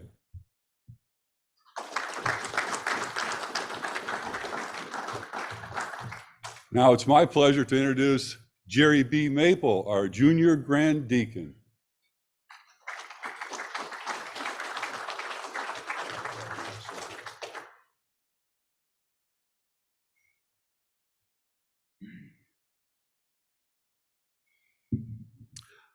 Morning, brethren. I want to start out by kind of going back to the Deputy Grand Master's message. He talked about a social recession, and I took note of that. I'm going to give you the meaning again. A social recession is a decline in bonding and a decline in general willingness or well-being among members of a community as a result of reduced personal interactions. But brothers, if we've been paying attention, we know this is happening in society as a whole. Well, how do we stop that from happening within our lodges? Now I'm going to lead into a question. Brothers, why do men join lodges? Do they do it so that they can memorize things? Do they do it to march in parades? Do they do it to attend a conference either in person or via the internet on a Saturday morning? No. Brothers, men join our fraternity for brotherhood, a sense of belonging, for the connections they'll meet. So, back to the social recession. How do we make sure that that social recession doesn't get into our lodges? Well, one of the ways to do that, brothers, is through instituting a brother-to-brother program. Now, what that is just a program that our lodges reach out to our members. We let them know what's going on. We let them know, what is coming up. And more than that, we let them know that we care about them. We care about them as men and Masons. So how do we go about that? Well, brothers, we can do it through the telephone. We can do it through email. We can do it through cards. And we can do it through personal visits. Now, the best of these, by far, is the personal visit. That's going out to a brother's house, shaking his hand, saying, "Brother, how are you doing? What's going on with you? Is there anything that I or the lodge can do for you?" Well, a lot of our brothers are very well dispersed. Sometimes the personal visit's not exactly the thing we can do. But brothers, we can sure pick up a telephone. We can pick up a telephone anytime. Give those guys a call. Okay, why are we doing that? Well, we want to let the brothers know there's degree works going on, there's special events going on, and maybe this brother has died, and we want to let them know about the funeral. Well, honestly, brothers, that's the minimum we should be doing in our lodges at all. But the most important thing, just call to say hello. You know, we've got members that, you know, are dispersed. Maybe they haven't been to lodge in years. Maybe they live in Florida. Maybe they live in Arizona. You know, it means the world to these guys that someone just called to say hello. You know, I gave this story at Founders Day. I'll do it again. My dad lived in Arizona, hadn't been to lodge for several years, and a member of the Scottish Rite 5 in Annapolis called him. He answered the phone, very confused, said, I don't understand what's going on. Why'd you call me? I've got my dues paid. What's going on? Well, after, you know, a moment of some confusion, so, brother, I'm just calling you to see how you're doing. I haven't talked to you for a while. You know, what's going on? How are things for you? Well, you know what? That meant the absolute world to my dad. My dad was in Arizona. He's removed from his brothers. He was removed from his community, removed from his lodge. It meant the absolute world to my dad that someone would take the time just to call him and see how he was doing. There was no other agenda. They didn't want anything from him. They didn't expect him to do anything. They wanted to call just to see how he was. Brothers, that makes all the difference in the world to these guys. So the one thing we absolutely do not want to do, our brother-to-brother calls are not for the collection of dues. We have a dues committee that is in charge of that. Let those guys do their jobs. We want them to know we are calling for no reason other than to find out how they're doing. So how can we do that? Well, there's a lot of different ways we can get together and do that. We can pick a night, the committee can get together and do the calls together. You can do it before or after a state meeting, or you can do another night at the lodge building. You know, you can do, bring in some food, you can play cards afterwards, you can do a lot of different things, guys. And then you can do this individually at home. Scottish Rite 5 in Annapolis, we used to have a guy that if he had 20 minutes, he'd pick up the phone and make a couple phone calls. And that guy called hundreds and hundreds and hundreds of brothers every single year. Again, this is very important, so I'm gonna reiterate it. The key is to make the brother understand that you're calling him just to check on him or inform him of what's going on. And he is the reason for the call. Now, there's some other methods of reaching out other than the phone call. You can do email. And there's a couple services out there, MailChimp and Constant Contact. I can tell you, I use Constant Contact in my business. It is incredibly powerful. It takes about a minute to enter a contact's name, address, phone number, birth date. And once you get that entered, you can tailor a message to them. You can send an email to a brother on his birthday. Hey, Brother Rick, happy birthday. Yeah. Brother Rick, happy birthday. You know, the lodge wants to wish you a very, very happy birthday, blah, blah, blah. You can do that you can tailor special events. It is incredibly powerful. I think you can do it for about $12 a month. I have a different program. I pay a little bit more than that, but it's about $12 a month. You can do that. You can send greeting cards. You know, it means the world to some of these guys that have been removed from the lodge. They get a birthday card. They get just a thinking of you card. Hi, brother. Want to let you know I'm thinking about you. You know, and then sympathy cards. You know, it means a lot to brothers to know that their lodge is thinking about them in times of distress and in times of loss. So now, personal visits, those are the absolute best. We've got members in our area that maybe are shut-ins, maybe they don't drive at night, maybe they can't get to lodge for a lot of different reasons. You know, a lot of times these brothers will live alone. They have no one to come speak to them or come to see them. Well, guys, you know, you go to their house, you knock on the door, and you just wait to see the smile on their face as they brighten up and say, gosh, it's so great to hear from the lodge. You know, and those guys will sit down and they'll tell you stories about what happened, and they'll tell you stories, and they'll probably then tell you some more stories.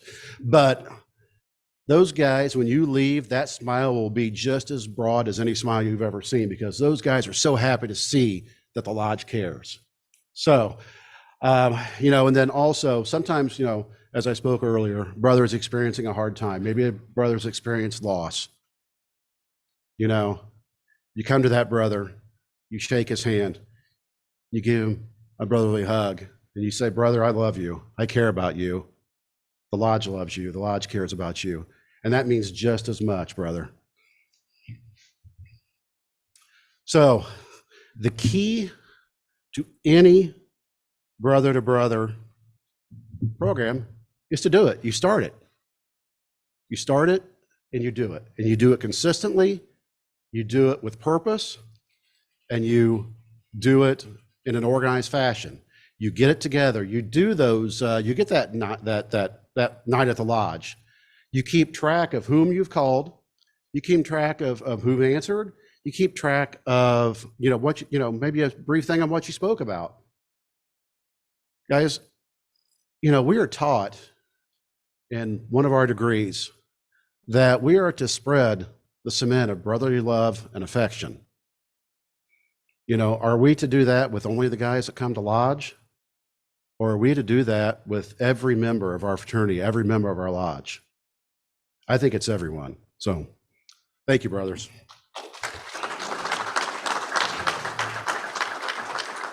Now, I'd like to welcome up Kenneth E. Willis, Jr., past Grand Master and Grand Treasurer.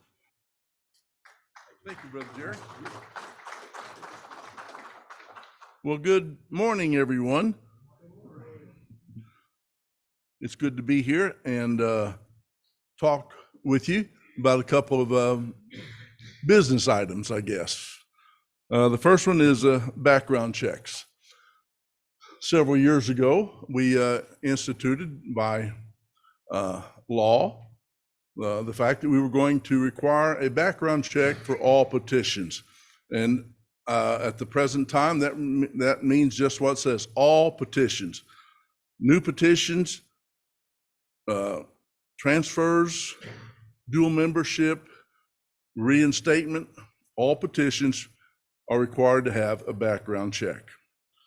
The purpose of the background check is simply truly a verification of their being forthcoming in their petition to the lodge, things that they should share. It is not the make or break as to whether or not the lodge accepts this individual into it. And I've had several secretaries call me, and it was their understanding that if they had something on it, that they were excluded from being brought in. And I said, no, that's not the case. This is the decision that the lodge has to make. So this is not a fail or pass situation as far as the background check. I'm really talking mostly to the secretaries. The secretaries are going to be the true contacts with most of our petitioners. And you're going to instruct them, and I hope you have a letter or form set up so that you can send to them so that they can follow it and understand exactly what's going on. It's pretty simple, but you instruct the petitioner to go to indianafreemasons.com. And they scroll to the bottom of that page and they will find verification. They'll click on that button and that will take them to the website for BIB. Now, BIB is the company that we are using. In the future, there may be another company and we'll put out some more instructions, but at the present time, BIB is the company that we use for background checks. You click it on and then you go to apply now, select membership, hit continue. There will be personal information that has to be entered. You'll hit continue. Then this is where we have some problems. Location. We are buying BIB's product. They are not making a product for us. So and we've talked to them, they will not change the process just for us. So a lot of these applications or these petition backgrounds obviously are for employment. And so it's for a city, a location. Our location is our lodge. That's a little confusing. Austin Lodge is not in Austin, Indiana.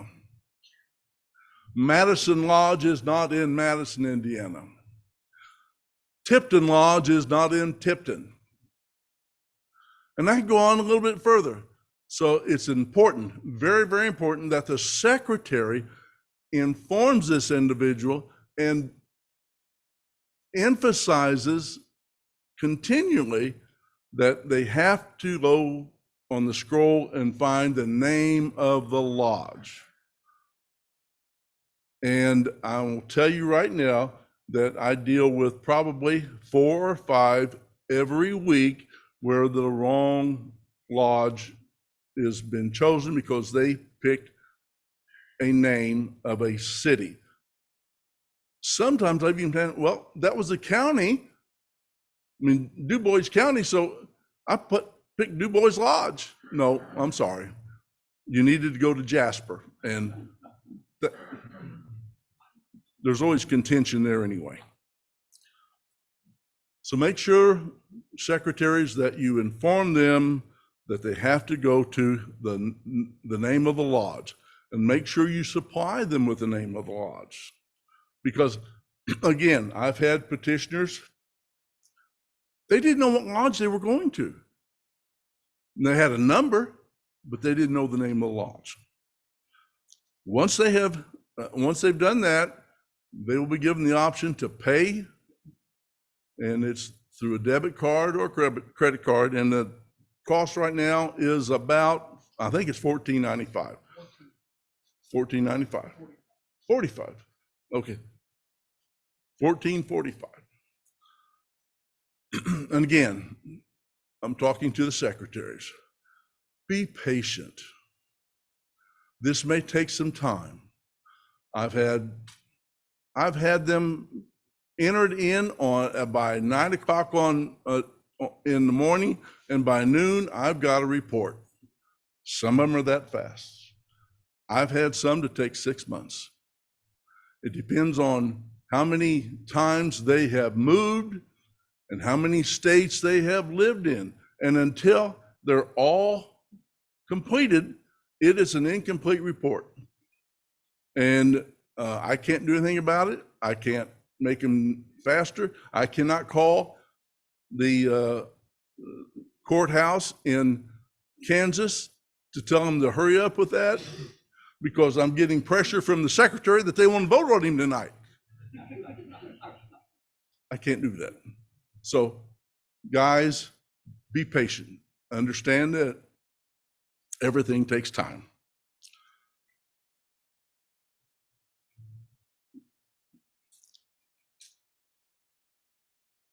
The Brotherly Relief Fund. Our tenants, brotherly love, relief, and truth. Well, the first two are involved here. We started this program in 2018, and it's evolved. It started out as the Homeowners Fund, then it became the Brotherly Relief Fund. It is now a 501c3, and it's referred to as the Indiana Masonic Charities. The Indiana Masonic Charities and the other funds before this, we have contributed over $1 million donated to our brothers that are in need of some help, some financial relief.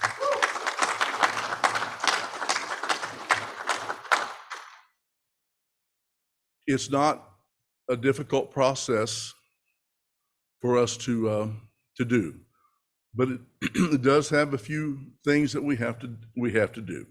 First of all, we have to have some information. Now, we want to make sure that we have a paper trail for everything we do. So we want, it can be in the form of a letter. If you want to take that time with the Postal Service, it's best to do it with an email. You can write up a nice formal letter and attach it to an email, that will be fine. Or you can just put all the information in the email. We want to know what the brother's needs are. What has caused him to get into the problems that he's had. What is the lodge doing to help that brother? Because that's our responsibility as lodge members to be helpful too. Now, we know that most lodges don't have that big of a relief fund, but they should be doing some things to help that brother out. Then the Grand Secretary and the Grand Treasurer will meet. We will discuss his situation, and we will decide what kind of relief we can give. Normally, we give the relief that has been requested up to a certain level. The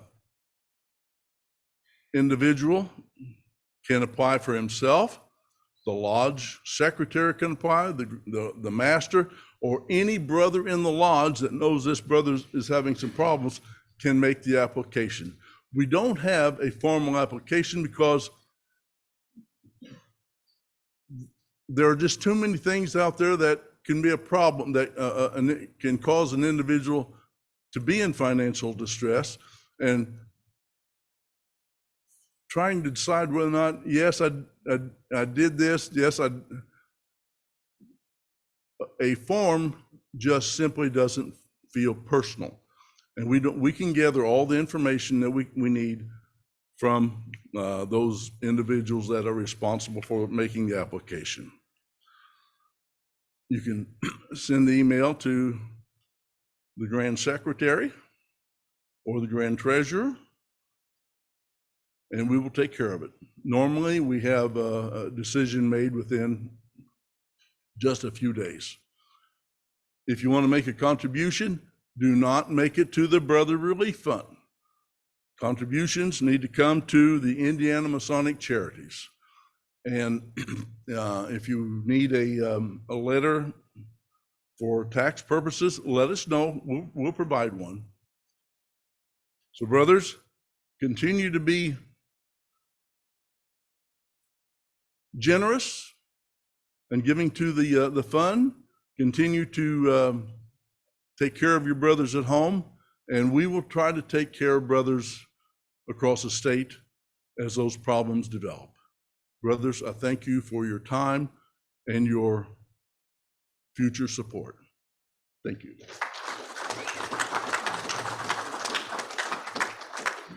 It is now my pleasure and privilege and honor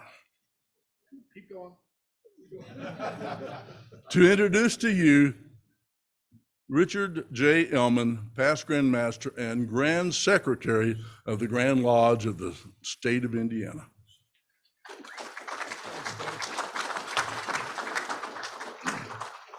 Well, thank you, my brother and all, and a big shout out to the boys at Indiana Harbor Lodge that are watching today. How you doing, guys? Y'all are looking good today.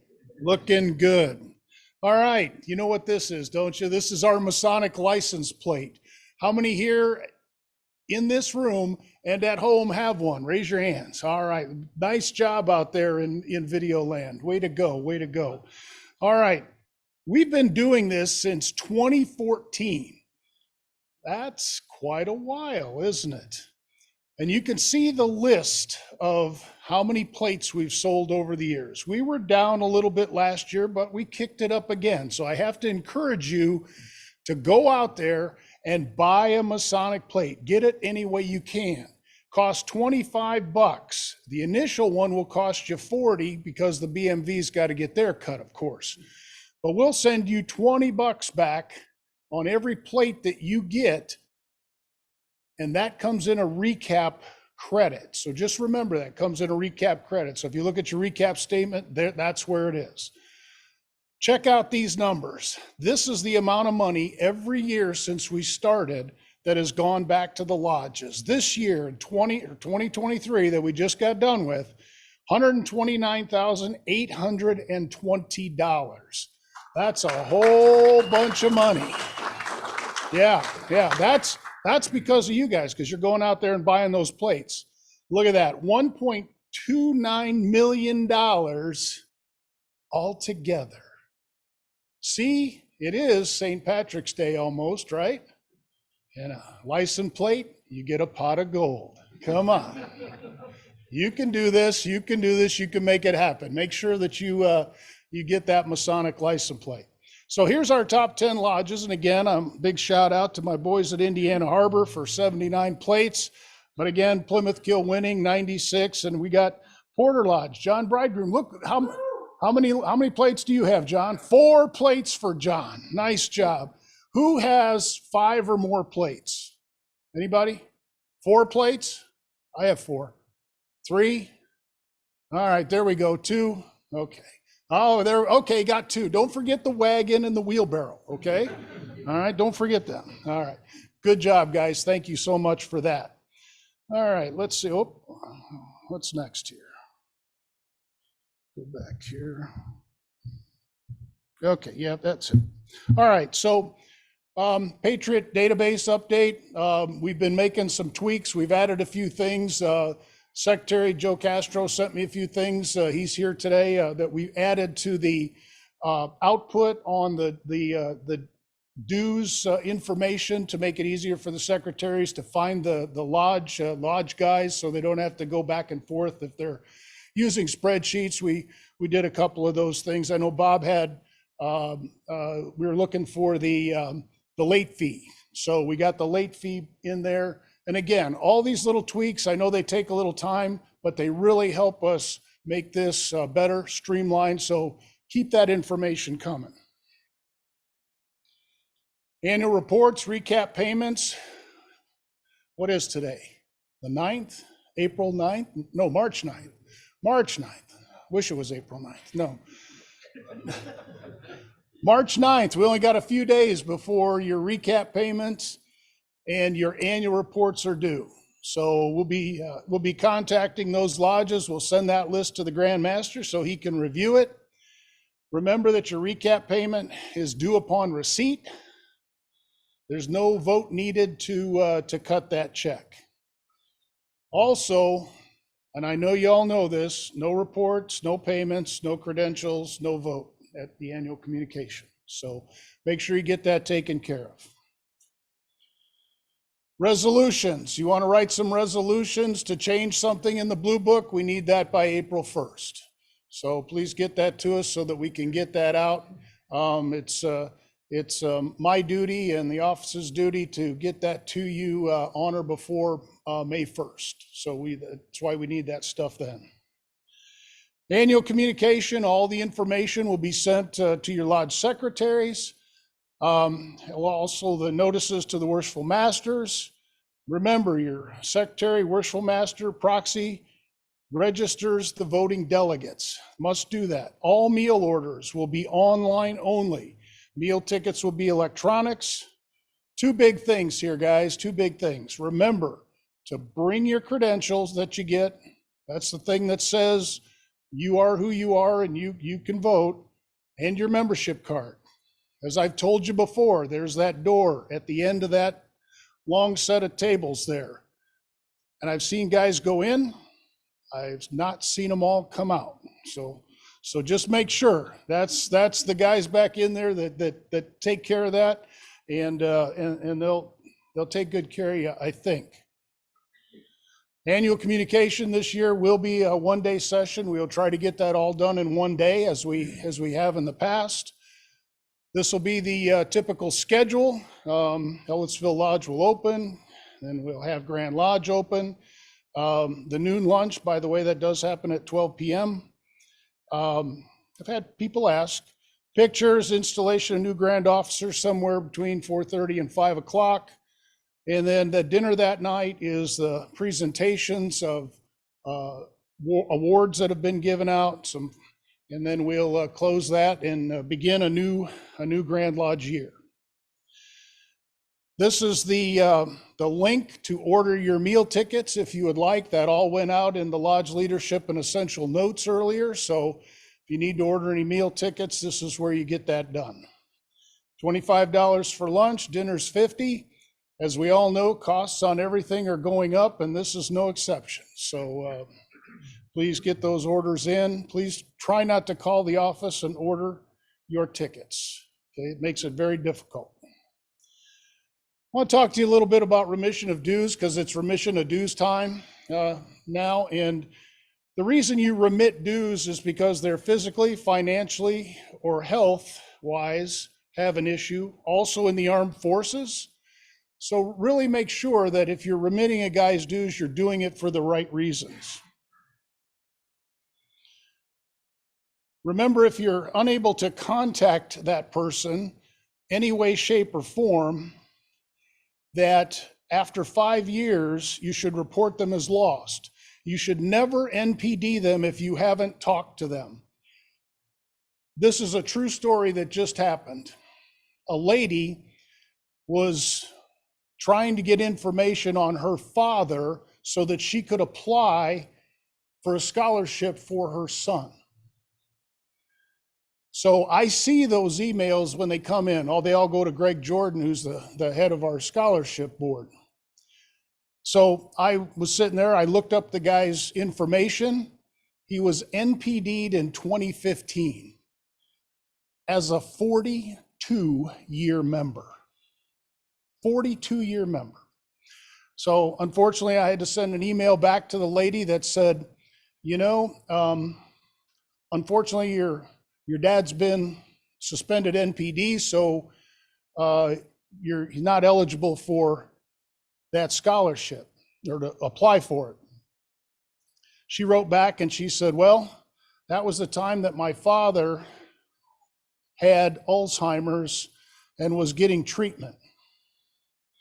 So I wrote the lodge and I said, because I knew what lodge this was and I knew who the secretary was at that time. And he was that kind of a guy, unfortunately, that would, and maybe, who knows, there was maybe something else, but it didn't surprise me that he had been suspended NPD. So I talked to the new secretary, the officers at the lodge. They went back, looked at the records. They could find no good reason that he should have been suspended. So we put him back in as being erroneously suspended. Send an email to the lady. She was so happy. She was so grateful that we were able to take care of that. That's why it's so important to make sure that you do this right and that you do take the time to contact it, because I guarantee you, you never know. That guy could be across the street from you in a hospital or in a rehab facility, and you never know. So please make sure you try to get a hold of them. Issue a demit according to the Blue Book 33.020. You can now issue the demit upon verbal, written, or communicated request. And the guy doesn't have to pay the dues. Think about this. In years past, he had to pay the dues. So right now, if he paid his dues and he said, I want to demit, you would take the check, deposit it, he'd be in good shape, then he'd grant him a demit, then you'd have to cut a check back to him. The amount of money that the lodge gets there, and although it's small, probably not worth the time to do that. And that's why we changed that regulation. The other thing is make sure that when you do this, you don't have to follow the book to the T. If somebody walks in and says, you know, Roger, I just seen our buddy Denny. He doesn't want to be a member anymore. I've talked to him. It's religious purposes. There's no way. I've spent time and time and time with him. You know, there's no use signing a committee and asking him to stay in. I think we need to grant him a demit. Present that information. Secretary notes it in the minutes. The lodge votes to grant the demit. Poof, you're done. Just makes it that simple. There's no use stretching it out. There's no use doing that. And you give him the demit because he may change his mind further on, and then you don't have any additional issues. Remember that if it's an EA or a fellow craft, takes a unanimous vote, and you would return that portion of the degree money that was not used. So, brethren, it's that time of the year. Thank you all for your attention. Appreciate you all being here. Appreciate the folks out in YouTube and Zoom land. Thank you for everything. And let's have a great day, and let's have a great annual communication. And thank you for all you do. Thank you.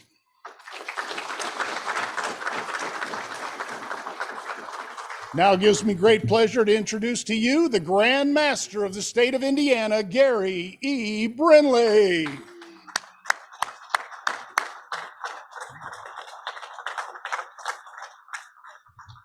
All right. Well, thank you, brethren. We have up on the slides upcoming opportunities. We've already talked about the one-day classes. April 13th, we will have rededications at Hopewell and Holton Lodges down in Southeast Indiana. May 11th, Dennis Harrell, Past Grand Master, 50-year Past Master Award at Eureka Lodge number 397, along with the 50-year award for our Deputy Grand Master on that same day. May the 5th will be the Schofield House Grand Master's Pilgrimage. May the 18th, we will have rededication at Williamsburg Lodge. Oh, got more pay. Oh, there we go. More stuff. Williamsburg Lodge, 493 rededication, annual communication. June 1st, lots of things going on that day.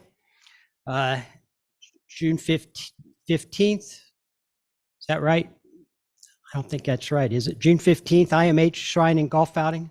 June 6th. Should be June 6th.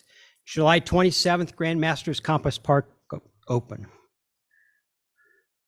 So the pilgrimage will be Sunday, May 5th, 11 a.m. to 3 p.m. You meet the Grand Master, Grand Lodge officers, tour the Schofield House, visit Madison, and have some lunch. So before we get ready to take questions, even though we're about to run out of time, I need to give some shout outs to some lodges that are watching via YouTube or Zoom.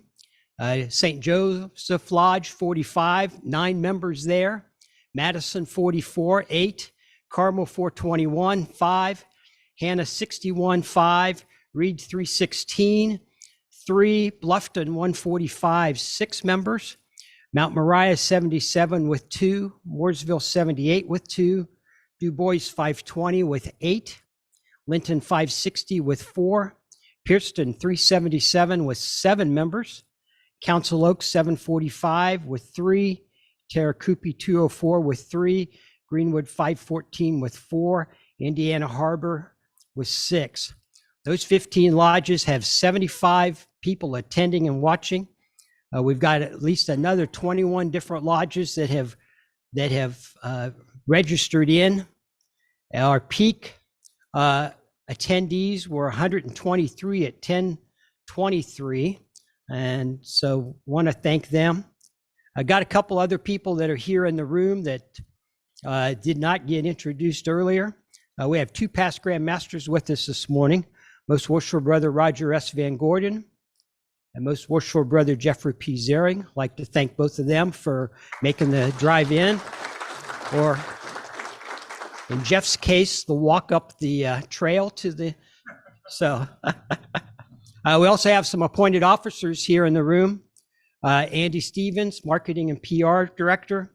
Tracy Cooksey, Grand Steward and Tyler.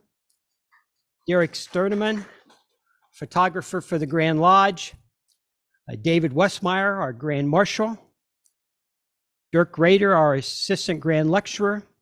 And Denny Davis, our Grand Lecturer. So thank those guys for being here. And I would be remiss if I did not thank this next group. It's our Technology Committee that have been running the stream, that put together everything, been answering questions, doing all those things. So I want to thank David Hostler, Seamus Driver, James Buckhorn, Todd Whitterberry, and Tyler Whitaker for their help this morning. And thank you guys for everything. So I'm looking back to the back of the room for questions. Where are we at for time? We're at 12 o'clock, huh? All right. 5 minutes for questions. All right. You got questions for me, Dave, or are we good? Yep.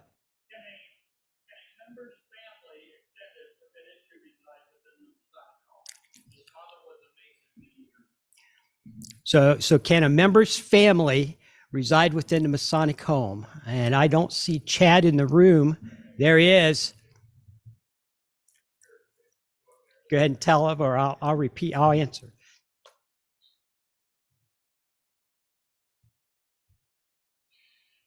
So the answer to that question is yes, as long as the member was in good standing, either currently or at the time they passed. And then that allows that family member, if you're immediate family member, such as a sibling, a parent-in-law, daughter, brother, those type of things, they would have an opportunity to come in on what we call the entrance fee plan option or a rental. But you cannot come in and participate on the fraternal plan unless you're the actual member in the state of Indiana.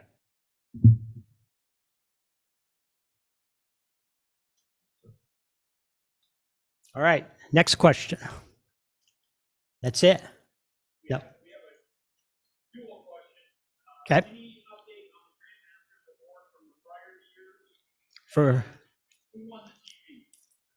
Okay, so we still got, today's the 8th, right? 9th.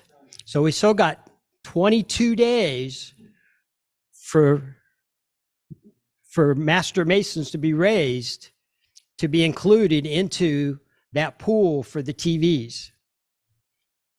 So we'll announce that at annual communication. So Grandmaster's Award for 2022, hope to have that information put together and completed by sometime in early April, so that we can present those at annual communication along with the 2023 Grandmaster's Award recipients.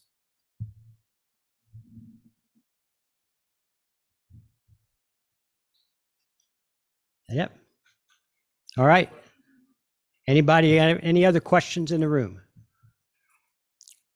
Or if not, brethren, I just want to, Brandon, yes. Okay.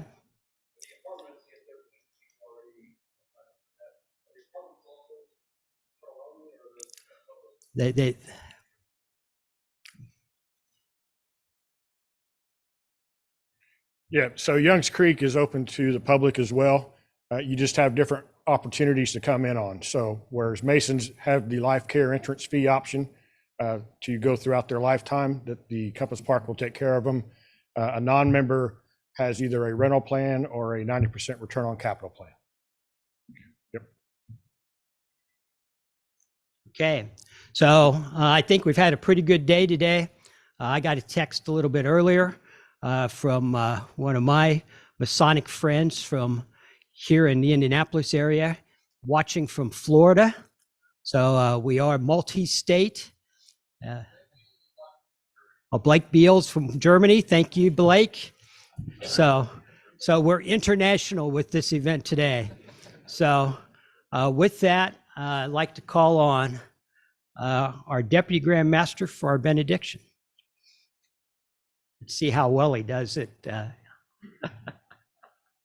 you. Brothers, if you'll stand.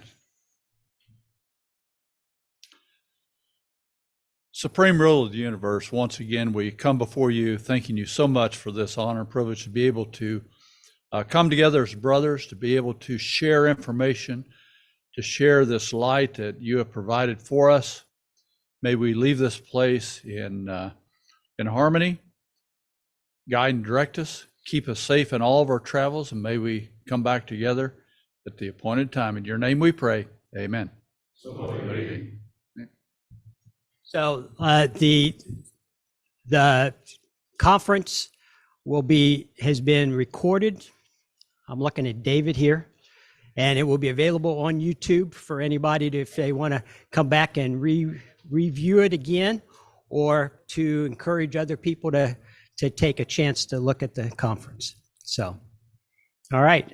And we do have Grandmaster's ties and pins for sale. We're raising the money for the Torva Tafel. Thank you.